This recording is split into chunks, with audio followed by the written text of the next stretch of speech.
ये कहानी उस वक्त के बाद की है जब जेक सुली और नेटेरी ने पेंडोरा के बाकी नावी के साथ मिलकर धरती से आए लोगों से अपने प्लेनेट को बचाने के लिए युद्ध किया और उन्हें हराकर वापस धरती पे जाने के लिए मजबूर कर दिया। वहाँ पे सिर्फ वही लोग रहे जो उस प्लेनेट को बर्बाद नहीं होने देना चाहते थे। जेक को उसके साथ ही डॉक्टर ग्रेस के अवतार से पैदा हुई एक बच्ची भी मिली जिसका नाम उसने किटी रखा और उसने अपने पहले बेटे का नाम निटेम रखा। वहाँ के सभी लोगों का मानना होता है कि हमारी जिंदगी यहाँ की देवी एवा की देन है और हमारी हर सांस इनके लिए समर्पित होनी चाहिए। इसी तरह जेक नेटेरी के साथ खुशी से अपनी जिंदगी जीने लगा। अब उसके टोटल 4 बच्चे हो चुके थे। धरती के लोगों के वहाँ से चले जाने के बाद उन्हें वहाँ पर कर्नल का बेटा मिला जो काफी छोटा था और क्योंकि कर्नल अब मारा जा चुका था इसीलिए उन्होंने उस बच्चे को अपने साथ ही रखकर उसकी देखभाल की और उसका नाम उन्होंने स्पाइडर रखा। वो भी जेक के बच्चों के साथ ही खेला करता था और उन्हीं को वो अपना परिवार मानता था। लेकिन नेटेरी के लिए अब भी वो एक एलियन ही था जो कि उसके बाकी के बच्चों से हमेशा अलग ही रहेगा। जेक ने खुद ही अपने बच्चों को लड़ने और हथियार चलाने की कला भी सिखाई। वो सब अपनी जिंदगी में काफी खुश थे। लेकिन एक दिन जेक को आसमान में एक नया तारा दिखा और इसका सिर्फ एक ही मतलब था कि धरती के लोग अपने स्पेसशिप से वापस पेंडोरा पर आ रहे थे। पर इस बार वो कुछ ज्यादा ही तैयारी के साथ आए थे क्योंकि उन्होंने अपनी पिछली हार से बहुत कुछ सीखा था और एक बार फिर से उन्होंने सब कुछ बर्बाद करना शुरू कर दिया। और इसके बाद हम वहाँ के लैब में एक अवतार को जागते हुए देखते हैं और ये अवतार किसी और का नहीं बल्कि उसी कर्नल का होता है जिसे नेटेरी ने इसके पहले वाले पार्ट में मार डाला था। उसमें कर्नल की सारी यादों को एक इलेक्ट्रॉनिक चिप की मदद से डाल दिया गया था और इस बार उसका मकसद जेक सुली को पकड़ना था जो आए दिन पेंडोरा के बाकी नावी के साथ मिलकर वहाँ पे चल रहे उनके काम में बाधा डालता रहता था। और आज भी वो अपने लोगों के साथ मिलकर एक हथियार से भरे ट्रेन पर हमला करके सारे हथियार को लूट लेता है। वहीं पे हम उसके दोनों बेटों को देखते हैं। वो भी अपने डैड की तरह ही काम करना चाहते थे और इसीलिए वो भी वहाँ के हथियारों को लूटने चले गए। पर उसी दौरान वहाँ पर हुए एक हवाई हमले में नेटेम घायल हो गया लेकिन खुशकिस्मती से उसे कुछ हुआ नहीं और जेक उसे बचाकर घर ले आया। वहाँ पे बहुत सारे नावी पहाड़ों की गुफा में छुप कर रहा करते थे क्योंकि इंसानों ने वहाँ पे आकर उनके घरों को तबाह कर दिया था। वहाँ पे जेक अपने बेटों को बहुत डांट लगाता है क्योंकि उसके मना करने के बावजूद वो लोग उसके पीछे गए थे।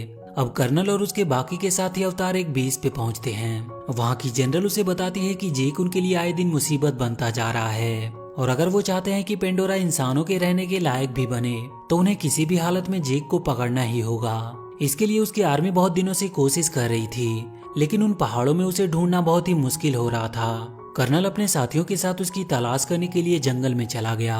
वहीं पे जेक के सभी बच्चे भी घूमने के लिए आए हुए थे। वो कर्नल उस जगह पे जाता है जहाँ पर पिछली बार उसकी नावी लोगों के साथ लड़ाई हुई थी। वहीं पे जेक के बच्चों की नजर उन पर पड़ जाती है और वो ये बात जेक को बता देते हैं। जेक उन्हें कोई भी हरकत करने से मना करता है और चुपचाप उन्हें वहाँ से निकल जाने को कहता है। वो बच्चे उसकी बात मानकर वहाँ से जाने लगते हैं लेकिन अचानक से उनके सामने कर्नल और उसके आदमी आ गए जिन्होंने उन्हें बंदी बना लिया। कर्नल स्पाइडर को देखकर पहचान लेता है कि वो उसी का बेटा है।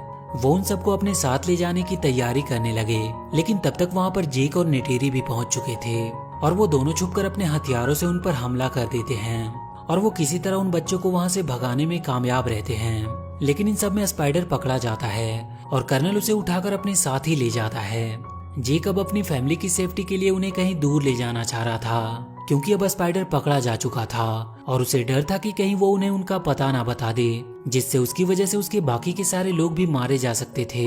इधर स्पाइडर को वो लोग जेक का पता बताने के लिए बहुत टॉर्चर कर रहे थे पर वो किसी भी हाल में उनके सामने झुकने को तैयार नहीं था। इसीलिए कर्नल खुद अपने तरीके से उसे समझाने की कोशिश करता है।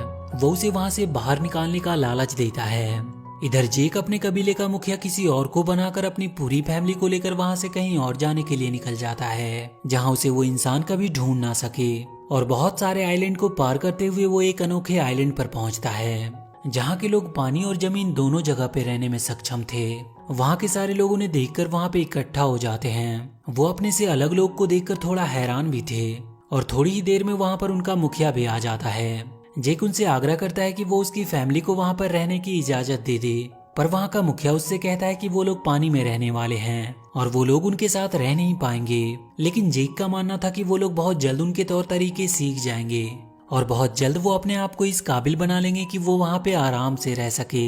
मुखिया उसकी बातों को मान लेता है और उन्हें वहाँ रहने की इजाजत दे देता है। वो अपने बेटे और बेटी को यह जिम्मेदारी सौंपता है कि वो उन्हें यहाँ पर रहने के तरीके सिखाए।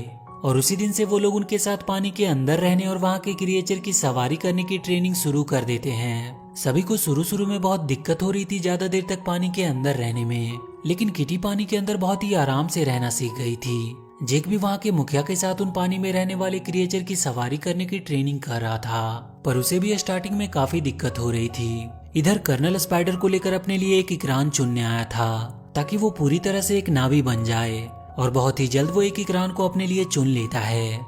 जेक के बच्चे भी धीरे धीरे सब कुछ वहाँ पर सीखने लगे थे।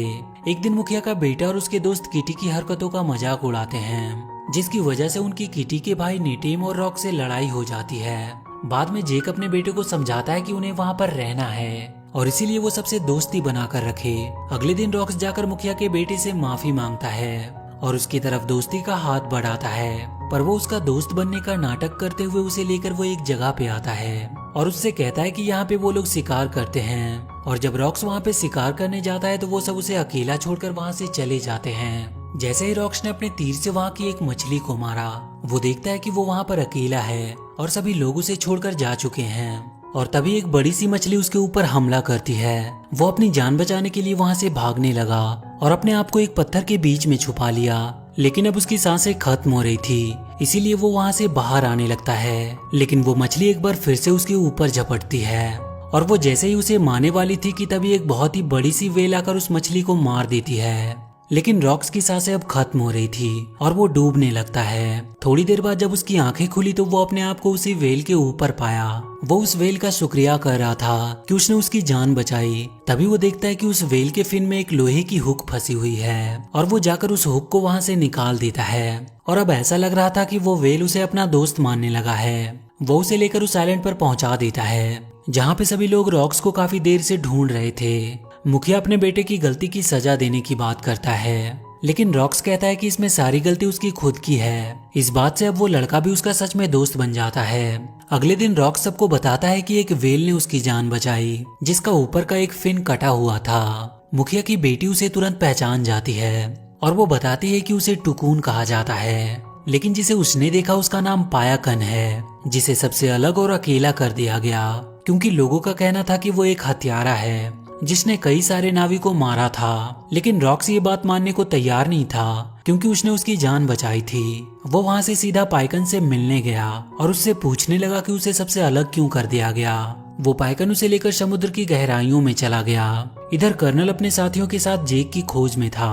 वो एक बहुत बड़े से जहाज जो टुकून का शिकार किया करते थे, उनकी मदद से वो वहाँ से दूर हर एक आइलैंड की छानबीन करने का सोचता है। और थोड़ी ही देर में वो लोग उस आइलैंड पर पहुंच जाते हैं और वहाँ के लोगों को टॉर्चर करके उनसे जेक के बारे में पूछने लगते हैं, लेकिन कोई भी उन्हें कुछ भी बताने को तैयार नहीं था, इसीलिए वो उनके पूरे गांव को ही जला देता है।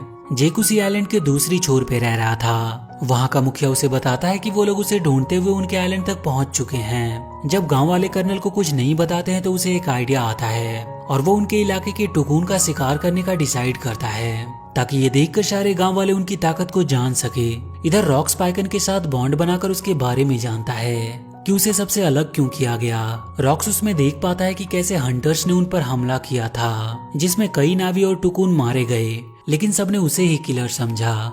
इधर वो हंटर अपने आधुनिक मशीनों का इस्तेमाल करके बड़े से टुकून को बड़े ही आसानी से मार गिराते हैं और उसे मारकर उसके अंदर से वो कोई फ्लूइड बाहर निकालते हैं, जिसके इस्तेमाल करने से इंसान की उम्र बढ़ती नहीं थी और इसीलिए वो काफी महंगा भी बिकता था। वो लोग उस टुकून की लाश को उस आइलैंड के पास फेंक देते हैं, जिसे देखकर वहाँ के लोग काफी ज्यादा दुखी हुए क्योंकि वहाँ के रहने वाले सारे जानवर उनके परिवार के एक हिस्से की तरह ही थे। वो सब गुस्से में अब उन इंसानों से लड़ने का डिसाइड करते हैं, लेकिन जेक उन सबको समझाता है कि वो उनसे लड़कर जीत नहीं सकते क्योंकि उनके पास उनसे कई गुना ज्यादा आधुनिक हथियार हैं। वहीं रॉक्स को पाइकन की चिंता हो रही थी, इसीलिए वो उससे मिलने के लिए जाने लगा, लेकिन उसके भाई बहन उसे कहीं भी जाने से मना कर रहे थे और वो सब उसे रोकने के लिए उसके पीछे जाने लगे। वहीं वो देखते हैं कि पाइकन को एक तीर लगी हुई है और वो सब जल्दी से उस तीर को बाहर निकालने की कोशिश करने लगते हैं और तभी वो देखते हैं कि हंटर्स की शिप बहुत तेजी से उनकी तरफ आ रही है। रॉक्स जल्दी से सारी बातें अपने डैड जेक को बताता है और जेक सभी को लेकर उनकी ओर निकल पड़ता है। वो लोग बहुत ही मुश्किल से पाइकन के शरीर से उस तीर को बाहर निकाल पाते हैं, लेकिन अब वो हंटर उन सब के पीछे पड़ गए थे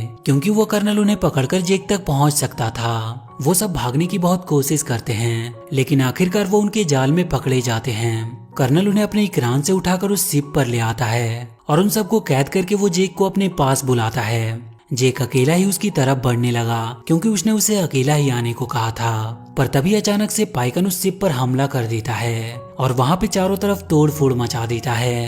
ये देखकर जेक और उसकी सेना को भी हमला करने का मौका मिल जाता है और वो सब उन पर टूट पड़ते हैं। नेटेरी भी अपनी इकरान पर बैठकर अब हमला कर रही थी। उन सारे बच्चों को भी कैद से छुड़ा लिया जाता है, लेकिन इस बार वो किटी को पकड़ लेते हैं और वो शिप भी अब टूट रही थी और किसी भी वक्त वो डूबने वाला था। उसी लड़ाई में भागने के दौरान जेक के बड़े बेटे नेटेम को गोली लग जाती है और इस वजह से उसकी मौत हो जाती है। इधर जेक की बेटी किटी अभी भी कर्नल के कब्जे में थी।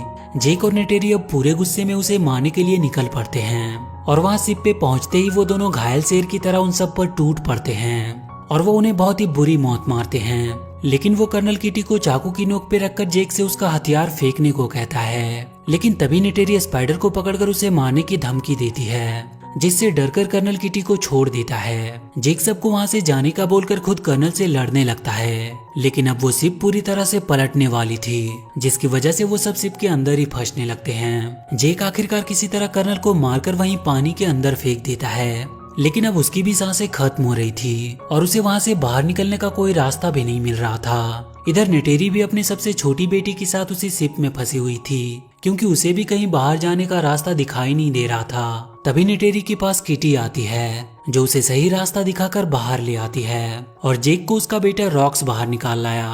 और उसी दौरान स्पाइडर को कर्नल मिलता है, जिसे वो ना चाहते हुए भी बचाकर बाहर ले आता है। वो कर्नल स्पाइडर को अपने साथ ही चलने को कहता है, लेकिन स्पाइडर उसके साथ जाने से मना कर देता है। वही मूवी के अंत में जेक के बेटे नेटिम को उनकी देवी एवा को सौंप दिया जाता है और इसी के साथ ये मूवी यहीं पर खत्म हो जाती है। तो वीडियो अगर अच्छी लगी हो तो please do like and share this video and please subscribe to my channel and press that bell icon.